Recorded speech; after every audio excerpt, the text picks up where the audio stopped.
ఎరా ఎక్కడికైనా వెళ్దాంరా అంటే మా ఊడేమో గోవా అన్నాడు. ఇంకా ఆగుతామా సర్దేశం బ్యాగ్. అరే బోర్ పడుతుందిరా, ఎటో ఒకటి వెళ్దాంరా.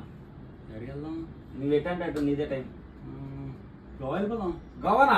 సో వెంటనే బ్యాగ్ అయితే ఇంకా ప్యాక్ చేసాము. ట్రైన్ అయితే 7 PM అమరావతి ఉంది. ఇంకా హల్దీరామ్స్కి అయితే వెళ్ళి ఇంకా ఫుడ్ ఆర్డర్ ఇచ్చేసాము. ఇంతలోకేమో ట్రైన్ వచ్చేస్తుంది. సో రన్నింగ్ చేసుకుంటూ అయితే వెళ్ళి ఎక్కేసాము.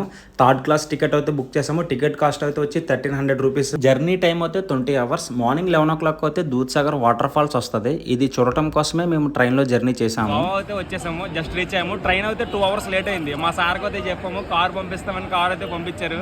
2 hours నుంచి డ్రైవర్ అయితే ఇక్కడే వెయిటింగ్. ఇప్పుడే కాల్ చేసాం, వస్తాను. కార్ అయితే వచ్చేసింది. నేను సాత్విక్ అని చెప్పగానే వెల్కమ్ టు గోవా సార్ అని చెప్పి మమ్మల్ని డిల్టిన్ సూట్స్లో అయితే డ్రాప్ చేశాడు. పంజిమ్కి అయితే మనకి డైరెక్ట్గా ట్రైన్ లేదు. వాస్కోడిగామ వెళ్ళాలి, లేకపోతే మడ్గావ్ వెళ్ళాలి.